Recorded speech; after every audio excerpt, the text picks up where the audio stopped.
오늘 우리에게 주신 하나님 말씀은 요한계시록 4장 1절로 11절 말씀입니다.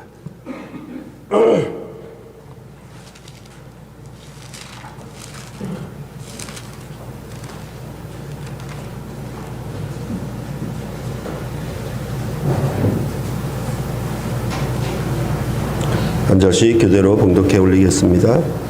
이후에 내가 보니 하늘에 열린 문이 있는데 내가 들은 바 처음에 내게 말하던 나팔 소리 같은 그 음성이 이르되 이리로 올라오라. 이후에 마땅히 일어날 일들을 내가 내게 보이리라 하시더라.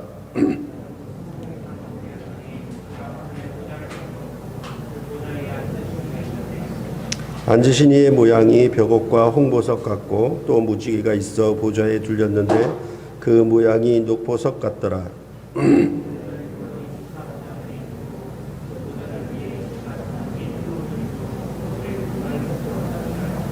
보좌로부터 번개와 음성과 우레소리가 나고 보좌 앞에 켠 등불 7이 있으니 이는 하나님의 7 영이라.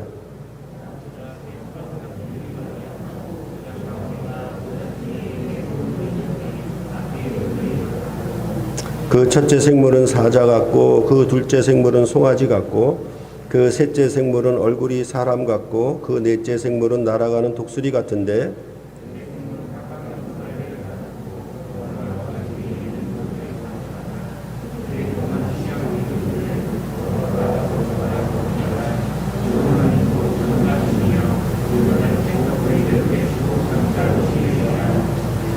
그 생물들이 보좌에 앉으사 세세토록 살아계시는 이에게 영광과 존귀와 감사를 돌릴 때에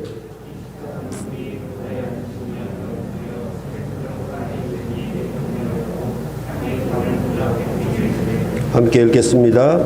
우리 주 하나님이여 영광과 존귀와 권능을 받으시는 것이 합당하오니 주께서 만물을 지으신지라. 만물이 주의 뜻대로 있었고 또 지으심을 받았나이다. 아멘.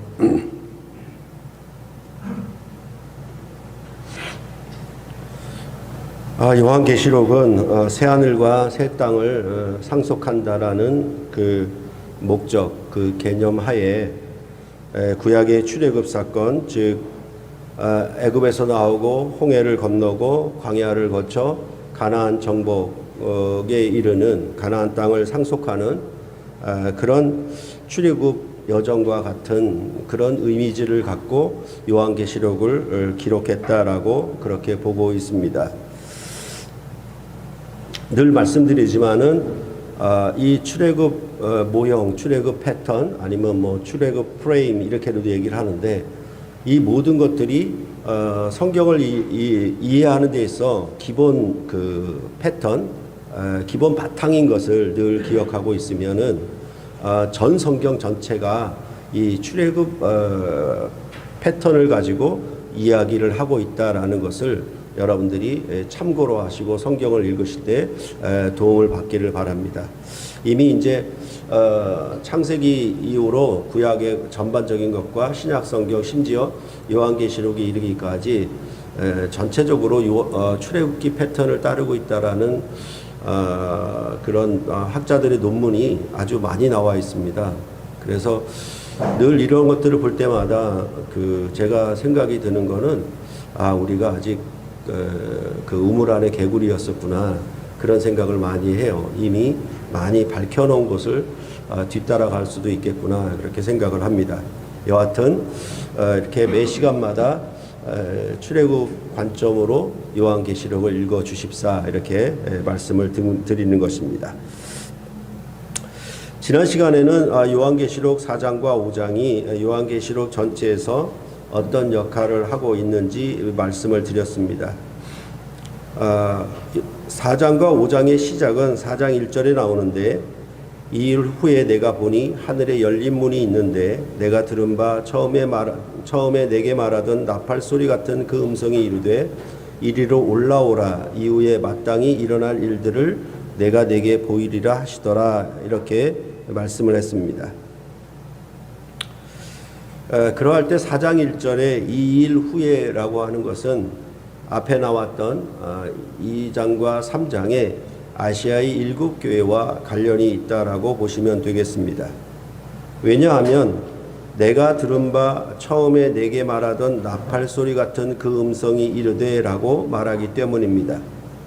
처음에 그 음성은 요한이 밤모섬에 유배되어 있을 때 1장 10절과 11절에서 말한 그 음성을 가리킵니다. 주의 날에 내가 성령에 감동되어 내 뒤에서 나는 나팔 소리 같은 큰 음성을 들으니 이르되 내가 보는 것을 두루마리에 써서 에베소, 서머나, 버가모, 두아디라, 사데, 빌라델비아, 라오디게아 등 7교회에 보내라 하시기로 여기서 말씀하였기 때문입니다. 그래서 처음에 나팔 소리 같은 큰 음성은 7교회에 전투 서신을 써서 보내라는 것이었습니다. 그 음성이 이제는 하늘 문을 열고 사도 요한에게 올라오라고 하시며 이후에 마땅히 일어날 일들을 보이겠다라고 하셨습니다. 그래서 지난 시간에는 왜 4장과 5장에서 하늘 문을 열고 이후에 마땅히 일어날 일들을 말씀하시는가를 살펴보았습니다. 아마도 우리가 이 요한계시록 4장과 5장의 언어들에 대해서 좀 여러 시간에 걸쳐서 자세하게 내용들을 살펴야 할 것 같습니다. 그래서 다음 주도 아마 4장 1절부터 11절의 내용을 할 수 있도록 하고 가급적이면은 4장과 5장의 전반적인 개관이 여러분에게 지난 시간에 말씀드려서 왜 이것이 여기에 등장해야 되며 왜 이것이 구원 역사 가운데 이런 하늘의 열린 문을 보게 하는 것들이 왜 일어나는지에 대해서 지난 시간에 말씀을 드렸습니다. 그랬을 때 그런 모든 하늘을 열고 그렇게 하나님이 그의 하실 일들을 알리시는 것들은 항상 묵시 상황, 즉 박해와 고난이나 환난 중에 있는 자기 백성들에게 앞의 일들을 열어 보이셔서 그것을 약속하고 또한 그것을 그대로 성취하심이었다라는 것을 여러분들에게 말씀을 드렸습니다. 그러할 때에 이 아시아의 7교회가 로마 제국의 박해 아래 있었던 이 묵시적 상황에서 교회로 하여금 그런 박해 가운데서도 믿음과 인내로 싸워 이기도록 격려하며 그들을 그 하나님의 참 최종적인 승리에 이르도록 그렇게 이 요한계시록을 썼다, 예수 그리스도의 계시를 썼다라고 보시면은 되겠습니다. 그래서 결국은 새 하늘과 새 땅에 들어가 새 예루살렘 성에 참여하는 그런 영원한 생명의 복을 얻으라고 그렇게 복 주신 말씀으로 요한계시록은 되어 있다라고 말씀을 드렸습니다. 그래서 4장에서는 이후에 마땅히 일어날 일들을 지휘하는 하늘의 보좌, 즉 하늘 성전을 열어 보이신 것을 말씀을 하고 있고 5장에서는 그 일들을 집행하시는 분이 누구신가, 그래서 인을 떼시기에 합당하시도다 이렇게 말을 하므로 앞에서는 하늘의 보좌를 얘기하고 그 보좌에 앉으신 이에게서 인을 떼시는 역할, 그런 자격을 부여받는 것이 바로 5장에 되어 있다라고 말씀을 드렸습니다. 그럴 때 4장과 5장의 아주 두드러진 특별한 주제는 보좌라고 보시면 됩니다. 그래서 4장과 5장을 보좌 환상 이렇게 얘기하고 아니면 하늘 보좌 환상 이렇게 주석가들은 그렇게 이름을 붙여서 부릅니다. 그러니까 보좌라는 이름이 빠지질 않아요. 보좌가 있다라고 하는 것은 왕의 자리이기 때문에 거기서 왕의 통치가 나온다는 얘기겠죠. 이런 보좌를 강조하면서 4장과 5장은 되어 있다라는 것이고, 그렇기 때문에 4장과 5장은 서로 분리할 수 없는 하나의 문학적인 단위로 보아야 한다는 그런 의견이 대세입니다. 그러니까 이 4장과 5장을 읽을 때 4장, 5장 이렇게 따로 읽지 마시고 한꺼번에 읽어서 이것이 전체적으로 하늘 보좌를 나타내는 그런 말씀이구나라는 것을 여러분들이 인식하시고 이 4장과 5장을 대하시면 되겠습니다. 그럴 때 아시아의 7교회들에게 주었던 전투서신은 이 명령에 충성하여 이기는 자들은 그리스도가 하나님의 보좌에 앉아 계신 것처럼 그리스도의 보좌에 함께 앉게 될 것이라는 약속으로 결론이 지어졌습니다. 그래서 이 아시아의 7교회에 대한 얘기를 각각의 개별적인 교회에 대한 얘기로 보지 않고 이 아시아 7교회를 마치 서론과 본론과 결론이 있는 내용으로 또 읽어요. 요거는 좀 우리가 머리에 새겨야 될 것인데, 그랬을 때 라오디게아 교회에게 약속하신 것, 보좌에 앉는 것을 주리라라고 하셨던 그것에 대한 연속으로 지금 하늘 보좌를 열어 보이신다라고 보는 것입니다.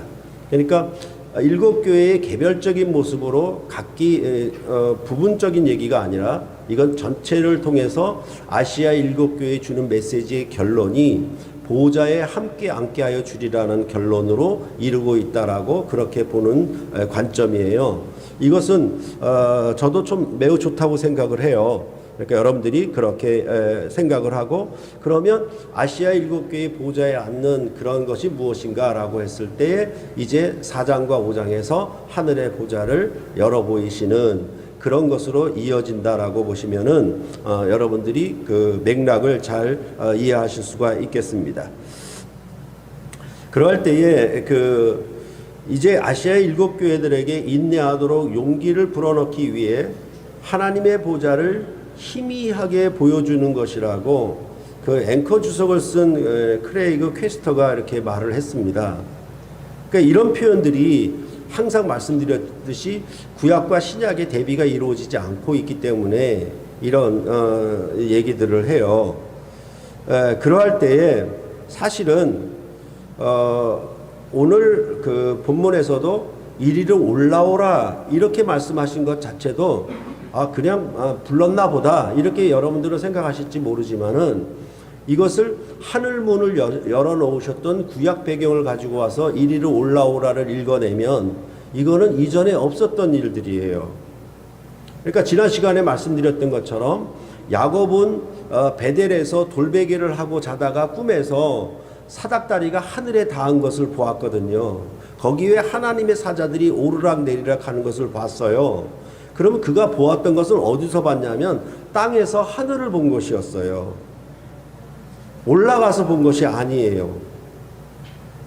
이와 마찬가지로 에스겔서에서도 보좌가 열려서 보게 하는데 그가 에스겔이 보았던 것은 어디서 봤냐면 바벨론 땅 그발 강가에서 보았던 거예요.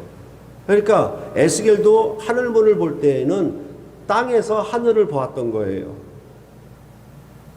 이것은 시내산에서 하나님의 영광이 시내산 꼭대기에 임했을 때에도 이스라엘 백성은 산 아래에 있어서 산 꼭대기에 임한 여호와의 영광을 두려움 중에 그 우레와 나팔 소리와 번개와 지진과 그 다음에 구름이 빽빽한 가운데 그렇게 보았잖아요. 그러니까 항상 뭐냐 하면 땅에서 하늘의 것을 보는 방식으로 성경은 그렇게 구약에서 기록되어 왔던 것입니다. 그러니까 이사야가 보았다 하더라도 이사야의 역전에 하늘 어전회의를 열어 보이셨는데 그것도 올라가서 본 것은 아니에요. 그런데 여기서 심지어는 여러분들이 우리가 마가복음을 통해서 보았던 것처럼 변화산에 예수 그리스도의 영광이 하나님의 아들의 영광으로 그렇게 변모되어서 나타날 때조차도 거기에 올라가는 제자들은 한정되어 있었잖아요. 12명 다 올라오라고 그러지 아니하시고 그 높은 산에 3명의 제자들만 올라갔죠. 그러니까 여기에 올라가서 본다라는 자체도 이거는 요한계시록 자체가 이미 이전에 나타냈던 하늘의 영광의 그 일들을 그것보다 한 차원 높여가지고 이제 사도 요한을 이리로 올라오라고 얘기를 하고 있는 방식이에요. 그러면서 결국은 뭐냐 하면 이제 올라가서 보게 되니까 그 영광이 하늘 보좌가 더 확실하게 더 명료하게 보는 그런 것을 요한계시록은 말씀하고 있는 거예요. 그렇죠. 그러니까 이렇게 이리로 올라오라라고 했을 때 그냥 와라 이런 얘기가 아니라 올라오라 했을 때에는 벌써 하늘 보좌가 있고 거기에 도성이 있고 거기에 왕이 통치하고 있는 곳이니까 올라오라 했을 때에는 이미 뭐예요? 그리스도의 보좌에 앉는 것처럼 너희에게 그 보좌에 앉게 하는 것을 주리라 했던 그 라오디게아 교회에게 약속하신 것처럼 거기에 동급 레벨로 얘기를 하고 있는 방식이에요. 그런 것들을 여러분들이 좀 더 주목해 보시면 되고, 이렇게 주석서 같은 거나 아니면 요한계시록 설교 강해나 이런 것을 읽을 때에 바로 이런 구속사적 관점, 구약과 신약의 관점을 가지고 보면 이런 이리로 올라오라라고 하는 표현 하나도 우리에게 얼마나 크게 다가오는지 그렇게 우리가 이해할 수가 있다라고 보시면 되겠습니다. 이제 요한계시록 4장 2절을 보시면은 내가 곧 성령에 감동되었더니 보라 하늘에 보좌를 베풀었고 그 보좌 위에 앉으신 이가 있는데 라고 말씀하고 있습니다. 성령에 감동되었다라고 하는 이 말씀은 사실은 의역이에요. 원래는 성령 안에 하늘 보좌를 베푼 것을 성령 안에 내가 보니 하늘 보좌를 베풀었고 그 보좌에 앉으신 이가 있는데 이렇게 가는 것이 맞아요. 그러니까 이런 부분들이 뭐냐 하면 항상 그 성령의 감동이라고 하는 베드로 후서에 있는 말씀을 가져와 가지고 이것을 해석해 들어가 버렸기 때문에 이런 의역이 나오는 거예요. 심지어 어떻게 되냐면 성령 안에서 성령에 감동되었다는 말을 성령에 감동하여 쭉 빨려 올라갔다 하거나 아니면 성령께서 눈 깜빡할 동안 요한을 높은 곳에 올리셨다거나 이렇게 풀이하는 사람들이 있어요. 그러니까 뭡니까? 마치 휴거는 아니더라도 그냥 어떤 이상한 황홀경에 빠져가지고 자기가 어느 높은 곳에 이렇게 쑥 올라가는, 그러니까 마치 뭐예요? 몸에서 홀령이 빠져나가듯이 그렇게 올라가는 것으로 이것을 보려고 해석하는 것입니다. 이것은 정말 어리석은 얘기들이고 이건 그냥 만화 같은 얘기예요. 그러니까 그런 얘기들을 우리는 참고할 필요가 전혀 없습니다. 물론 사도 바울도 고린도후서 12장 1절과 2절에 이와 비슷한 체험을 말하고 있습니다. 무익하나마 내가 부득불 자랑하노니 주의 환상과 계시를 말하리라. 내가 그리스도 안에 있는 한 사람을 아노니 그는 14년 전에 셋째 하늘에 이끌려 간 자라. 그가 몸 안에 있었는지 몸 밖에 있었는지 나는 모르거니와 하나님은 아시느니라. 이렇게 말씀하고 있어요. 그러니까 몸 안에 있었는지 몸 밖에 있었는지 바울 자신도 모르겠다고 할 정도였어요. 그래서 그는 셋째 하늘 3층 천에 갔다 왔다라고 이렇게 부득불 내가 이 환상과 계시를 말한다라고 말하는 내용이 바로 이 고린도 후서에 있는 것입니다. 그런데 여기서 사도 바울은 자기가 분명히 환상과 계시를 본 것인데도 이것을 철저히 객관화시켜서 제3자로 얘기를 합니다. 어떤 한 사람, 그리고 이런 방식으로 얘기를 해요. 그런데 12장 4절에서는 뭐라고 그러냐면 그가 낙원으로 이끌려가서 말로 표현할 수 없는 말을 들었으니 사람이 가히 이르지 못할 말이로다 라고 했습니다. 이러한 신비한 체험을 말하는 바울의 근본적인 목적은 뭐냐면 그런 계시를 받은 것을 자랑하지 않고 오히려 자신의 약함을 자랑하려 한다는 데 있었던 것을 우리는 생각을 해야 돼요. 그러니까 고린도 교회가 요즘으로 치면 오순절 순복음파 교회들처럼 성령의 열광주의에 빠져 있었거든요. 그래서 성경의 은사를 나타내고 신령한 체험을 많이 한다는 것으로 스스로 자랑하고 높였을 때에 사도 바울이 이렇게 얘기하는 거야. 내가 부득불 자랑하는데 나도 환상과 계시를 보았다. 그때 내가 몸 안에 있었는지 몸 밖에 있었는지 모르는데, 이렇게 얘기를 하는 이유는 궁극적으로 뭘 얘기하고자 하는 것이냐면, 내가 환상과 계시를 봤으니 나는 특별한 성령 체험을 한 자가 아니냐, 이렇게 말하려고 하는 것이 아니라, 이것을 내가 객관화시키고 내가 아닌 것처럼 말하는 방식은 그것이 중요한 게 아니라, 그것보다도 내가 받는 것, 내가 십자가의 고난을 당하는 것, 이 나의 약함을 자랑하는 데 있었거든요. 그러니까 여기 사도 바울은 복음을 전할 때에 나의 성령의 열광적인 신비 체험을 앞세워서 전한 것이 아니라, 그가 자랑한 것은 뭐였냐면 내가 당하는 박해, 내가 당하는 공고함, 내가 당하는 궁핍함, 이런 것들, 내 안에 있는 이 약함을 자랑하는 데 있었다라고 분명히 이 고린도 교회에 권면을 하고 있습니다. 그러할 때에, 그러면 이 사도 바울의 입장이 뭐냐 하면, 성령으로 그렇게 신비한 체험을 했느냐? 실제로 내가 역사적으로 내가 지금 육체로 살아가는 이 삶 가운데 성령 안에 있는 삶이 뭐냐라고 하면, 그것은 십자가를 지고 따라가는 삶인데, 그것은 오히려 나의 약함, 나의 공고함, 나의 고난, 나의 궁핍함, 이런 것들이 오히려 성령 안에 있는 삶이라는 것을 강조하기 위해서 이 고린도후서에서는 말씀을 하고 있는 것이에요.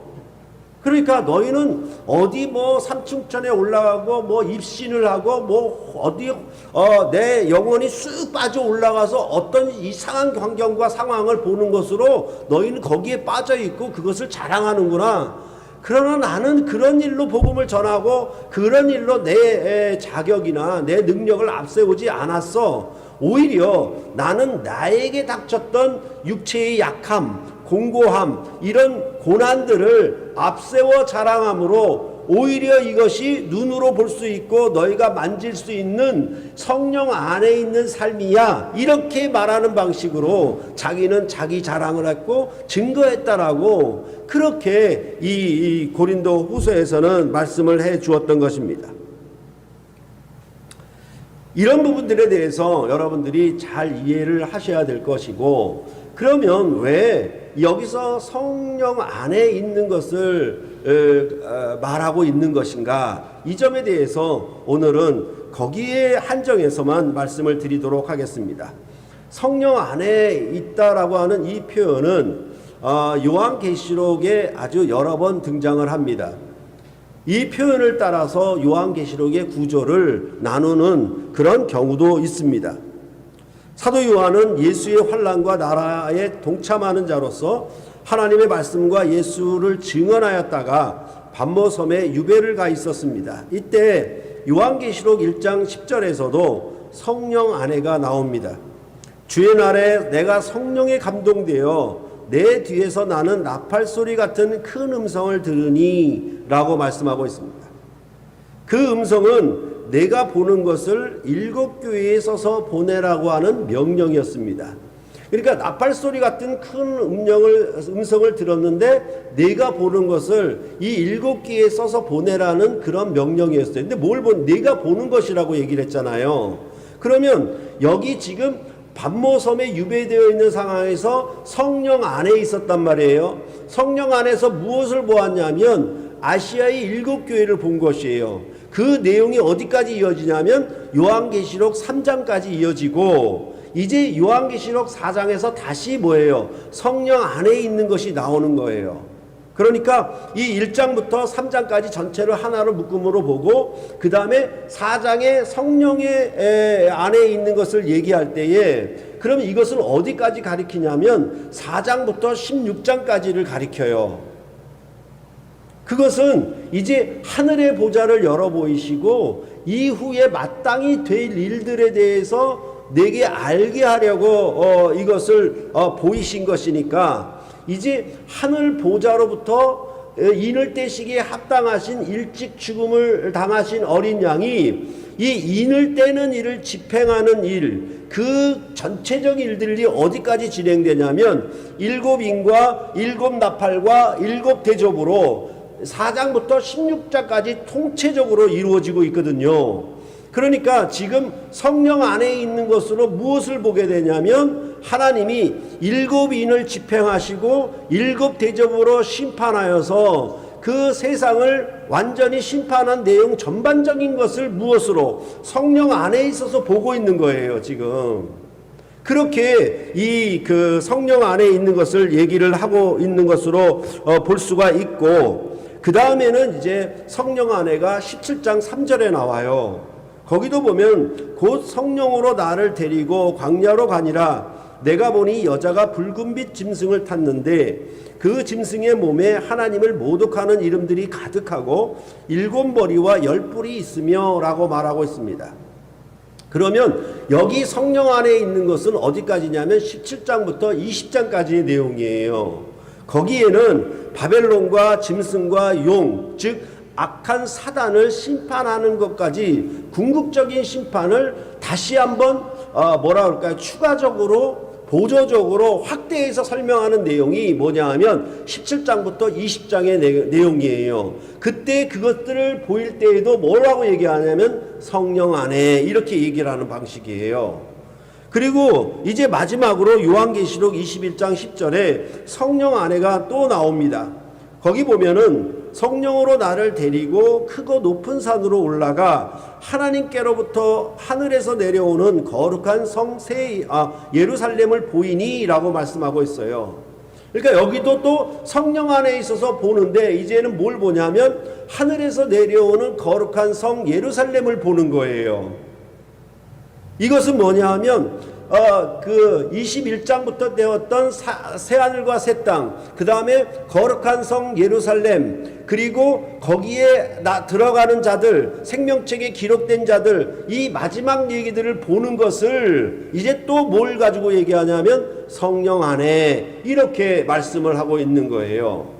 그러면 이 성령 안에로 말미암아 뭐예요? 반모섬에서부터 아시아 7교회를 보고 이후에 마땅히 될 일들을 하늘 보좌로부터 나타나는 하나님의 통치와 하나님의 그 일들이 어떻게 이루어질 것인가를 7인 7나팔 7대접으로 보이는 것이고, 이러한 결과로 이제 17장 20장에서 이 악한 세력들을 완전히 멸하는 걸 보게 하고, 또한 거룩한 성 예루살렘을 내려오는 것을 거기 들어가는 것을 보게 하는 전반적인 것을 뭐라고 얘기하냐면 성령 안에서 이렇게 요한계시록은 말씀을 하고 있는 거예요. 그러니까 중요한 전환점마다 항상 무엇이 나오냐면 요한계시록은 의도적으로 성령 안에가 반복되고 있는 것이에요. 그러니까 단순히 여기 지금 오늘 본문에 나오는 성령 안에를 그렇게 읽을 것이 아니라 요한계시록 전체 안에서 성령 안에가 어떻게 나오고 있는지를 살피게 되면, 여기서는 뭘 보이고 계시는가? 하늘 보좌를 열어보이셨구나. 그 하늘 보좌에서 시행하는 하나님의 통치가 어떻게 나타날 것인가를 성령 안에 보는 것이구나 라고 여러분들이 이 성령 안에를 이해하셔야 한다라는 것입니다. 그럴 때 이런 표현들은 우리가 쉽게 얘기할 수가 있어요. 우리가 지난번에 보았던 라오디게아 교회의 경우를 예를 든다면 이렇게 얘기하잖아요. 라오디게아 교회는 나는 부자라 부여하여 부족한 것이 없다라고 스스로 보았어요. 그런데 그런 라오디게아 교회에게 주님은 뭐라고 얘기하냐면 네 공고한 것과 가련한 것과 가난한 것과 눈먼 것과 벌거벗은 것을 알지 못하는도다 라고 얘기했어요.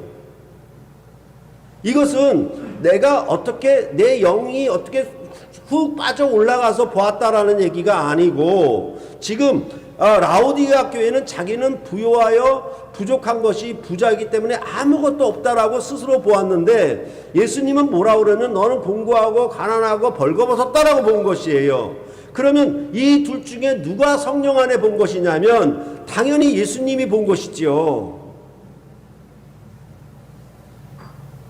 이런 방식으로 우리가 이 성령 안에를 이해를 해야 한다라는 것입니다. 그럴 때 우리가 쓰는 말도 이런 경우가 있죠. 너도 아버지가 되어봐야 비로소 아버지의 마음을 알게 될 거야. 그러니까 아버지가 된 것은 뭐예요? 달리 말하면 성령 안에 있는 것이고, 아버지가 안 된 것은 아직 성령 안에 있지 아니한 것이죠. 그러니까 이런 것은 말씀드리는 것처럼 아버지가 되는 것을 신비한 체험이나 환상과 계시를 보는 아주 놀라운 이상한 체험이라고 말하는 사람 없잖아요. 똑같죠. 그렇죠? 너도 자식을 낳아봐야 부모님의 마음을 알 수가 있어. 이런 말들이 전부 뭡니까? 무언가 보고 보는 것은 알게 되는 것과 직결되는 말이니까 뭐냐 하면 내가 어떤 새로운 관계에 들어갔을 때 보게 되는 것이죠. 내가 새로운 언약 관계에 들어갔을 때 보게 되는 거예요. 그걸 뭘 얘기하냐면 성령 안에 이렇게 말씀하고 있는 것이죠. 그러니까 이 성령은 새 언약의 영이기 때문에 새 언약을 맺은 관계 안에서 보고 있는 거예요. 그러니까 우리가 그 아시아 7교회를 얘기할 때도 항상 반복했잖아요. 귀 있는 자는 성령이 교회들에게 하시는 말씀을 들을지어다 이렇게 말했잖아요. 그러니까 다시 말해서 우리 귀가 있고 없고 하는 것이 아니라 정말 성령으로 교회에게 말씀을 듣는 자는 귀 있는 자고, 그것을 못 듣는 자는 귀가 없는 자다, 들을 수 없다라고 얘기하는 방식이잖아요. 그러니까 성령 안에 있다라고 하는 것들을 자꾸 이상한 신비한 체험으로 떠올리지 말고 새로운 언약 관계에서 보는 것, 아버지가 되고 나서야 보는 것, 결혼하고 나서야 알게 되는 것, 이렇게 보면은 성령 안에라는 말들을 우리가 쉽게 이해할 수가 있는 거예요. 그럼 성령 안에 하늘의 보좌를 본다는 것은 이제 교회에게, 즉 아시아의 7교회와 또한 오고 오는 모든 교회에게 요한계시록을 통해서 하늘의 보좌를 성령 안에 열어 보인다라고 하는 것은 도대체 어떤 의미가 있는가? 정말 찬란하구나. 정말 하늘의 천국의 그 하늘 도성이나 성전은 정말 영광스럽고 놀라운 곳이구나. 이렇게 높이려고만 하는 것인가? 예를 들면은 세상 나라에서도 신년이 되면은 청와대에서 대통령이 국민을 대상으로 신년 전국 계획을 발표하고 기자회견을 통해서 대담을 해요. 그럼 백성들은 어떻게 해야 될까요? 대통령이 청와대를 열어 보이고 청와대에서 그 1년 통치에 대해서 얘기를 하고 있잖아요. 그럼 백성들은 어떻게 해야 될까요? 그걸 귀담아 들어야지요. 그래서 나라가 이렇게 흘러가겠구나 올해는. 그러면 어떡할까요? 그것에 발맞추어서 국민들은 대통령의 통치에 맞춰서 어떻게 자기 삶을 경영할 것인가를 계획하고 그렇게 움직여 나가는 것이 지극히 당연한 것이에요. 이런 것들이 뭐냐 하면 하늘 보좌를 열어 보이셨다, 이렇게 말씀을 하고 있는 것과 거의 같은 거예요. 그런데 요거와 조금 다르게 얘기한다면, 만약 일본의 식민지하에 우리나라가 속해 있게 되면 일본 천황의 통치를 받게 되지요. 일본의 식민지 백성으로 어심령인가 조롱을 받거나 아니면 그 일본의 빌부터 부귀와 영광을 누리려 하게 될 것이에요. 그런 가운데서도 나라의 독립과 자유를 바라는 대한민국 국민들 가운데에서는 무엇을 또 바라보고 있냐면 저 중국에 있는 상해 임시정부를 바라볼 거예요. 지금 아시아의 7교회가 로마로부터 통치, 로마의 보좌로부터 받는 통치로 박해와 압제 가운데 있잖아요. 그런데 여기서 무엇을 열어 보이냐면 그것이 아닌 하늘의 보좌를 열어 보이시는 거예요. 그러니까 우리가 일상의 삶을 만약에 일본의 식민지하에 살았을 때에도 같은 대한민국 국민 가운데서도 무엇을 보고 있는 거예요? 상해 임시정부로부터 나오는 통치, 그것을 바라보고 사는 거예요. 비록 박해와 핍박과 공공과 여러 가지 억울함이나 이런 것들을 당하고 있지만은 무엇을 바라보고 사는 겁니까? 상해 임시정부를 바라보고 사는 거예요. 그게 어떤 의미냐면 바로 하늘 보좌를 열어 보인다라고 하는 이런 내용이 여기 요한계시록에 그런 의미를 담고 있는 거예요. 그런데 그때에 일본의 식민지하에 있을 때 상해 임시정부를 바라보고 어떻게 독립운동을 펼 것이며 어떻게 일본과 싸울 것인가에 대한 뭐 어떤 지시를 받거나 간접적으로 돕거나 거기에 참여하는 국민들이 있었을 때에 그 백성들은 사실은 뭐냐면 언제 어떻게 일본이 망할 것이라는 것은 정보가 없어요. 기약이 없어요. 아주 암울한 상황이었죠. 일본은 점점 커가고 있었거든요. 그거와 달리 이제 요한계시록에 하늘 보좌를 열어주시는 것은 뭐자? 이제 세상의 종말이 이렇다. 이 심판이 이렇다는 것을 확실히 보여주고 있는 거예요. 그런 점에 있어서는 뭡니까? 아무것도 앞날이 보이지 않는 상황 속에서 싸우는 거하고 앞날이 보이는 상황에서 싸우는 거하고는 질적으로 차이가 있지 않겠습니까? 그런 내용이 바로 요한계시록의 하늘 보좌를 성령 안에서 보는 거예요. 그래서 쉽게 말하면 뭐예요? 일본의 식민지하에 있을 때에 한국 백성으로서 대한민국 백성으로서 상해 임시정부를 보았다라고 하는 건 뭐예요? 그게 성령 안에 있는 거라고 말할 수 있는 거예요. 결국 뭐냐면 일본에 속해 있지 않고 나는 여전히 일본의 압제를 받고 있지만 나는 한국에 속해 있다라고 의미를 보고 있는 거잖아요. 대한민국 국민으로서 그 나라를 위해 싸우는 일에 참여하고 그것을 바라고 있는 것이잖아요. 그걸 다른 말로 하면은 성령 안에 있다. 이렇게 보시면 된다라는 것입니다. 요한계시록은 성령 안에 아시아 7교회의 전투 명령서를 써서 보내라는 분이 어떤 군대 장관, 어떤 총사령관으로 7교회를 붙들고 7교회와 함께 싸우고 계시는지 그것을 반모섬에 유배되어 있는 사도 요한에게 성령 안에서 보이신 거예요. 그래서 아시아 7교회로 하여금 이 박해에 맞서 충성되게 싸워 이김으로 하나님이 주시는 상급을 얻으라고 그렇게 격려하며 힘있게 하고 있는 것이 아시아 7교회에 보낸 그런 내용들이었습니다. 그래서 이제 로마의 박해 아래 있으면서도 7교회가 하늘 보좌에서 나는 마지막 종말의 경영을 교회를 회방하고 박해한 사단을 어떻게 멸할 것인지를 보게 한 것입니다. 또한 이런 박해와 환난 가운데서 믿음과 인내로 승리한 교회가 하늘로서 내려오는 새 예루살렘 성에 참여함을 보게 한 것이지요. 그렇게 보게 되면 단지 환상으로 꿈만 꾸라는 얘기가 아니라 로마의 박해를 이기는 현실적인 승리의 삶으로 나타나도록 한 것이에요. 그냥 미래를 향하여 종말을 향하여 꿈만 바라보고 그냥 희망만 품고 살라는 것이 아니라 이 보좌를 열어 보이신 것은 궁극적으로 어떤 효과를 가져왔냐 하면은 로마의 압제와 박해를 이기는 승리의 삶으로 나타나게 되었다는 거예요. 그러니까 이것을 환상 중에 우리가 알지 못하는 이상한 공간에 어떤 영광을 열어 보이는 것으로 나는 신비한 것을 봤는데 너는 못 봤어 이런 얘기가 아니고 하늘 보좌를 열어 보임으로 말미암아 현재의 내 삶 속에서 그것을 통해서 현재의 모든 조건과 환경을 어떻게 이겨갈 것인가를 그것을 위하여 보이고 있는 것이라 그 말이에요.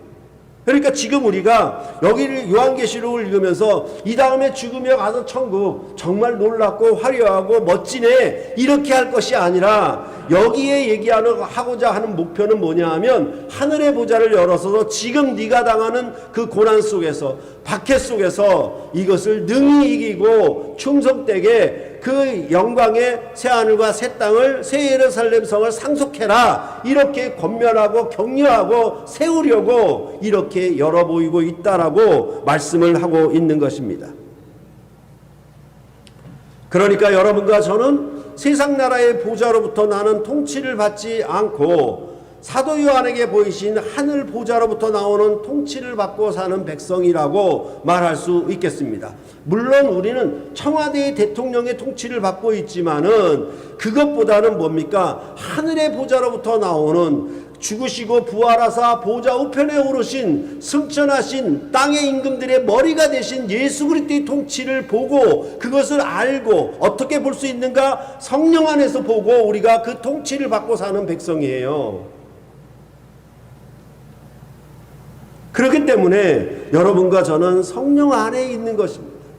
그러면 우리가 무엇을 보아야 되겠습니까? 무엇을 알아야 하겠습니까?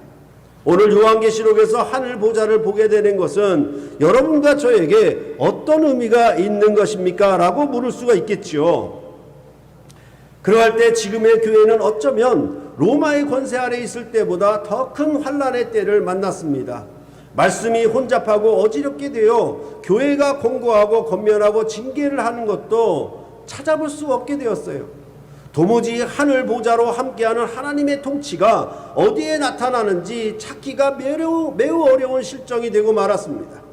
자신의 배만 불리는 곳이 많이 있고 이 교회가 아니어도 또 많은 교회가 있는 것이어서 굳이 교회의 권면과 교회의 통치 그것들을 교회의 다스림을 받을 필요가 없어요. 이 교회 싫으면 저 교회로 가버리면 되니까.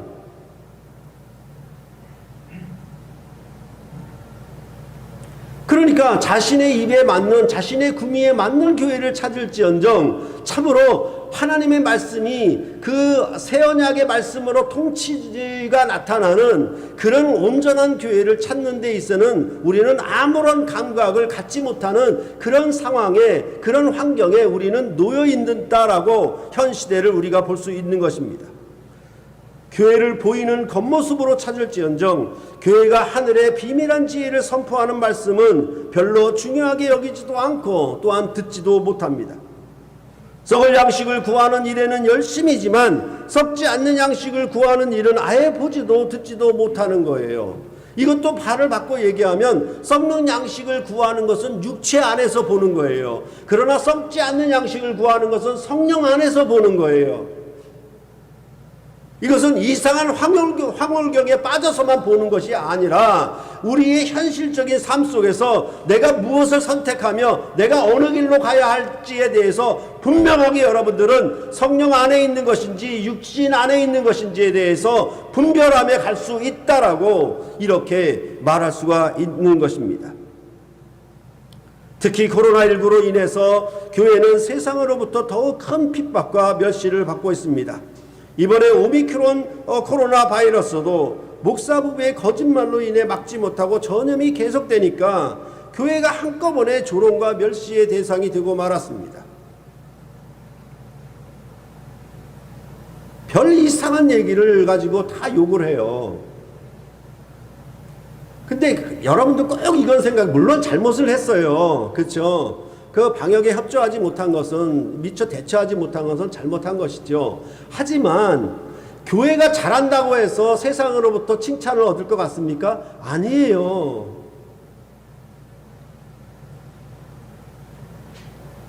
무엇인가 하면 이런 상황이 벌어지니까 어떻게 보면은 코로나19라고 하는 질병의 권세 아래 지금 박해를 받고 있거든요. 그럴 때 신자들은 어떻게 되면 위축이 돼요.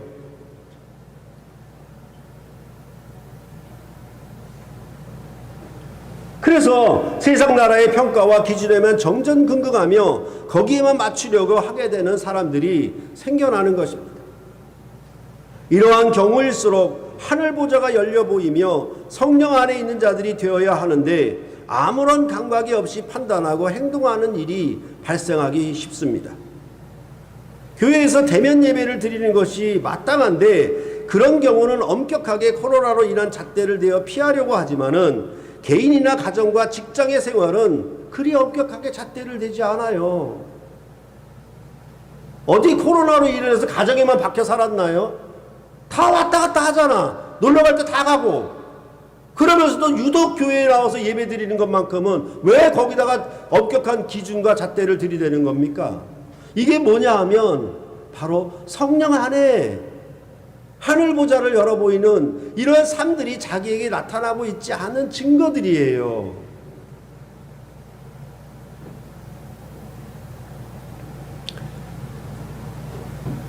또한 목회자도 보이는 이런저런 그 배경, 학식이나 학위 이런 배경을 가지고 평가를 합니다. 그가 가진 직무자로서 말씀은 그 배경 때문에 다 묻혀버려요. 어떤 학위가 있고 어떤 신학교 출신이라고 하면 그 말씀이 어떤 종류라도 상관없어요. 다 옳아요. 거기에 다 묻혀버려요. 그러니까 실제로 선포되는 진리의 말씀, 성경의 권위에 집중하는 것이 아니라 그 목회자가 가진 배경에 집중을 하게 되어서 그 성경 말씀을 제대로 풀고 있는지 증거하고 있는지에 대한 아무런 이해나 눈이 열려있지를 못하게 되는 거예요. 이런 상황이 뭐냐 하면 성령 안에서 보지 못한다라는 거로 똑같은 상황이 된다라고 하는 것입니다. 목회자의 말씀은 항상 어떤 감동을 일으키기 위하여서 신자들에게 은혜를 끼치기 위하여 증거되는 말씀이 아니에요. 하나님 나라가 어떻게 경영되는지, 하나님의 뜻이 무엇인지 그것을 여러분께 선포하는 말씀이에요. 그런데 항상 예배당에 와서 말씀을 들을 때, 설교를 들을 때 어떻게 되냐면 자기 마음에 와닿는 은혜, 감동, 여기다가 포커스를 딱 맞추는 거예요. 그러면 여기는 뭡니까? 결국 자기 안에 있는 것이죠. 성령 안에서 하늘 보좌에 속한 통치의 말씀을 들어야 되는데 그거에 대해서는 상관이 없어요. 즉 이제 예수 그리스도 안에서 하늘 보좌를 열어 보이시고 일곱 인과 일곱 나팔과 일곱 대접으로 세상을 어떻게 심판하실 것인가에 대한 그런 경륜 이것을 들어야 되는데 그것이 아니라 어떻게 하면 내가 기뻐하고 내가 행복하고 내가 편안하고 내가 어떻게 하면 만족하고 내가 어떻게 하면 감동할까 여기에만 포커스가 맞춰져 있기 때문에 이것도 뭡니까? 결국은 성령 안에 있는 그런 말씀을 듣는 자세가 아니라는 겁니다. 그런데 우리는 거기에 포커스를 맞춰서 다 속아버려요.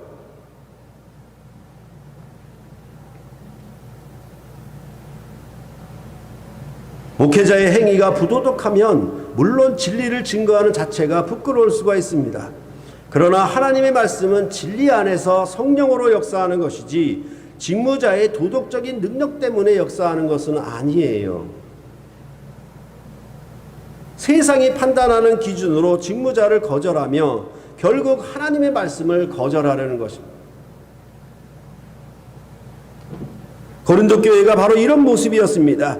세상에 보이는 권세를 따라 직무자를 평가했을 뿐만 아니라 교인들도 그런 기준으로 평가를 했어요. 그래서 고린도전서 11장 21절과 22절에 이는 먹을 때에 각각 자기의 만찬을 먼저 갖다 먹으므로 어떤 사람은 시장하고 어떤 사람은 취함이라. 너희가 먹고 마실 집이 없느냐? 너희가 하나님의 교회를 업신여기고 빈궁한 자들을 부끄럽게 하느냐?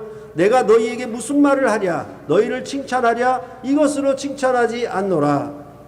고린도 교회는 보이는 권세를 따라 교회의 빈궁한 자들을 평가한 것이에요.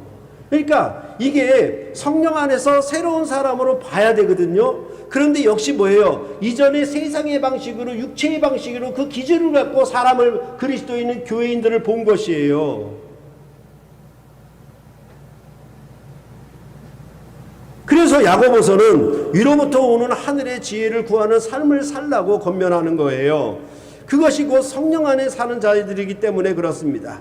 그래서 야고보서 2장 1절과 5절에도 내 형제들아 영광의 주 곧 우리 주 예수 그리스도에 대한 믿음을 너희가 가졌으니 사람을 차별하여 대하지 말라. 만일 너희 회당에 금가락지를 끼고 아름다운 옷을 입은 사람이 들어오고 또 남루한 옷을 입은 가난한 사람이 들어올 때에 너희가 아름다운 옷을 입은 자를 눈여겨보고 말하되 여기 좋은 자리에 앉으소서 하고 또 가난한 자에게 말하되 너는 거기 서 있든지 내 발등상 아래에 앉으라 하면 너희끼리 서로 차별하며 악한 생각으로 판단하는 자가 되는 것이 아니냐. 내 사랑하는 형제들아 들을지어다. 하나님이 세상에서 가난한 자를 택하사 믿음에 부요하게 하시고 또 자기를 사랑하는 자들에게 약속하신 나라를 상속으로 받게 아니하셨느냐라고 말씀하고 있는 거예요.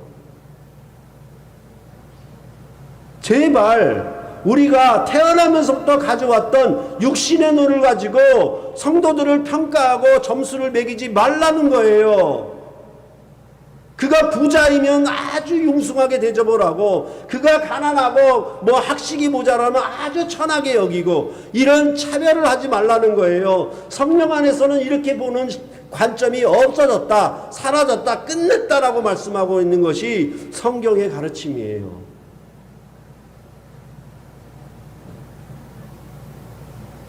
또한 오늘의 경제가 이런 모양이 된 것은 국가의 지도자를 잘못 세웠기 때문이라고 생각하지, 우리가 하나님의 청지기로 살지 못한 것은 생각하지 않습니다.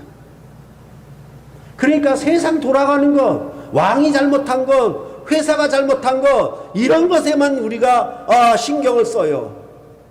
내가 하늘 보좌를 열어서 하늘의 통치를 받고 있는 사람으로 자기의 경제, 자기의 삶은 어떻게 경영했는지에 대해서는 안 물어요.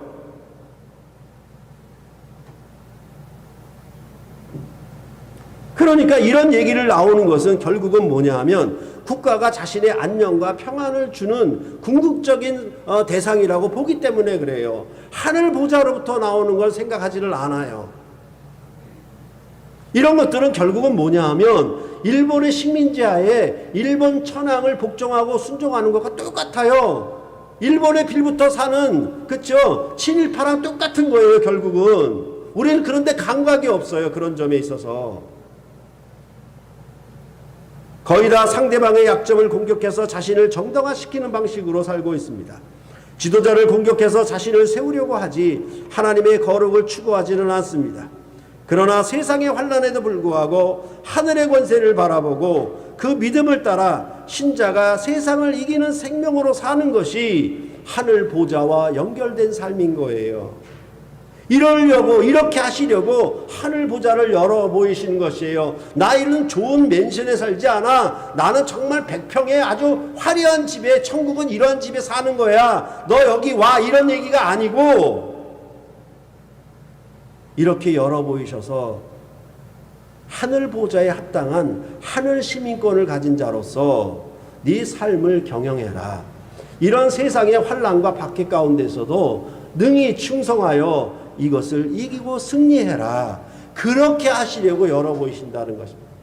그렇기 때문에 여러분들은 이 4장과 5장의 성령 안에서 하늘 보좌를 보는 것에 대해서 정말 여러분이 주신 귀한 축복된 말씀으로 여러분들은 받아들이셔야 한다는 것입니다.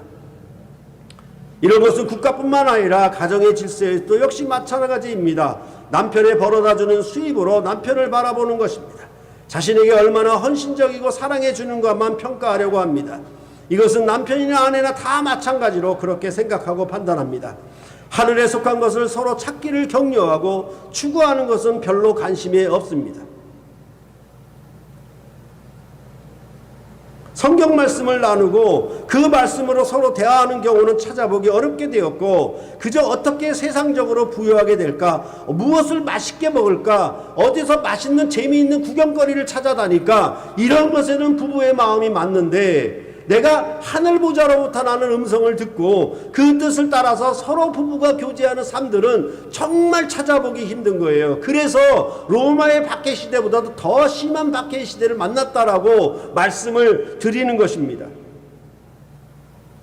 또한 자기 가족만이 중요하지 하늘 보좌와 연결된 하늘 식구와 하는 삶은 관계가 없어요. 별로 관심이 없어요. 그냥 자기 자식이 결혼 잘해서 성공하는 것, 그냥 자기 자식이 대학 잘 들어가는 거, 그거에만 관심이 있지, 이 자식이 하늘길을 가는지 하늘 보좌에 속한 성령 안의 삶을 사는 것에 대해서는 아무런 관심이 없어요. 그것이 결국은 뭐냐면 전부 육체 안에서 판단하고 있다라는 것이에요.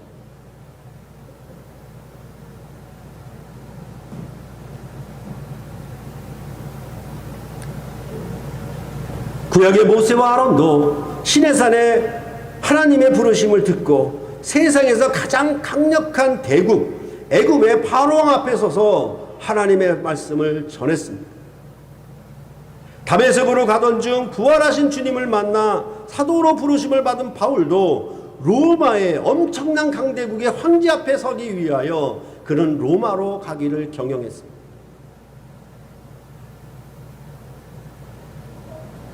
세상 권세를 두려워하지 아니하고 오직 하늘 보좌로부터 나는 부르심에 순종하였던 것이며 이것이 곧 세상을 이겼던 승리의 역사였던 것입니다.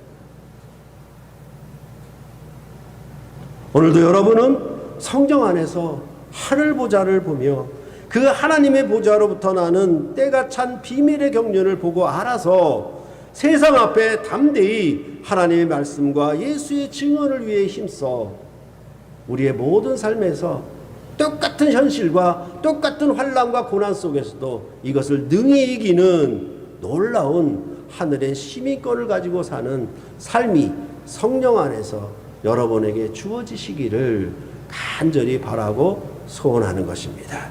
기도하시겠습니다.